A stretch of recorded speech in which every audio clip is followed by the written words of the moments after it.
U.S. government, or he's Chicken Little. He's not sure himself, which is why his shoes are good for walking. You don't know where they'll lead, neither does he. When he finds out, we'll all find out, and hopefully it'll be before there's a catastrophic event. Right now his feet are up. It's late on Friday afternoon, July 14th. He's reclining in his office in the basement of the Department of Energy, where he's head of intelligence, a division that will grow from 100 to 350 by year's end, glancing over dispatches of the president's meeting with Vladimir Putin, the Russian president, proudly hosting the GA conference in Russia for the first time, wants to start the gathering on a cooperative note. This was accomplished by signing an agreement with the United States to co-lead a multilateral effort to combat nuclear terrorism. Rolf had reviewed drafts of the agreement, though he's not hopeful it'll do very much. There are several agreements, much like the one Bush and Putin have just signed, that have been admirable in intent, but severely lacking in follow-through or execution. They depend, as with all agreements, on the enthusiasm of the signatories. If Russia and the United States, the Cold War combatants who brought these weapons to the world, are not working together, not much will occur. And the relationship is strained. The United States says it wants to help Russia secure its stockpiles of material. Russia says, with a note of impatience and resentment, that they can handle their own affairs.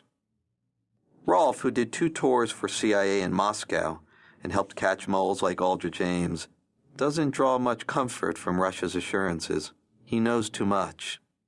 Know thine enemy has, of course, a modern institutional translation. It's called intelligence. The most valuable intelligence has always been human intelligence, spies, or moles, in the opponent's camp, which has helped shape conflict since the Trojan War. Rolf happens to be one of the few people anywhere who has run operations against the great enemy of the past, the Soviet Union, and against this era's pernicious opponent, Al-Qaeda.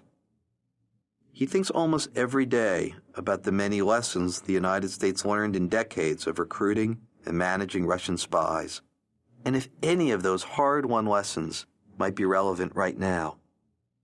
The United States, mind you, has never been very good at espionage, and still isn't.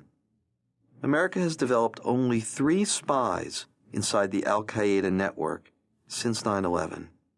One, codenamed Lovebug, a Kurd and an associate of Iraq's Al-Qaeda chief, Abu Musab al-Zarqawi, signed on in 2002 and worked hard, offering contextualized intelligence worth terabytes of electronic surveillance. He left, vanished, and then returned to the fold just a few months before he was killed in early 2004. Rolf helped manage Lovebug, and he thinks often about why Lovebug came back, what was going through his head, and how do we find his successors? The world is too big.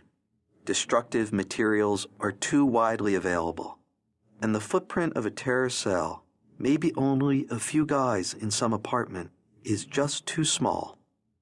Without another Lovebug, several of them, telling us what's being planned, a nuclear event in a major U.S. city is not a matter of if. It's a matter of when.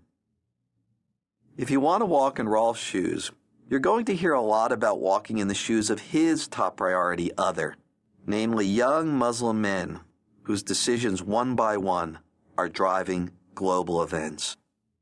Sitting in his office, he tries to connect a few dots about what terrorists may be planning. He flips through an array of classified dispatches of electronic intelligence.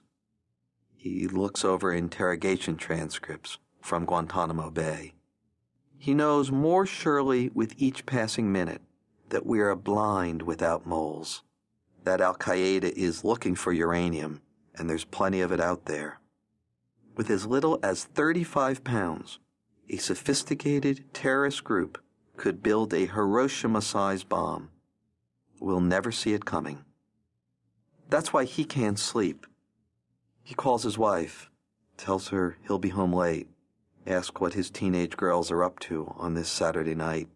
And just hearing her voice, a woman, God bless her, who's traveled at his side through 5 foreign CIA tours, reminds him of what he hopes.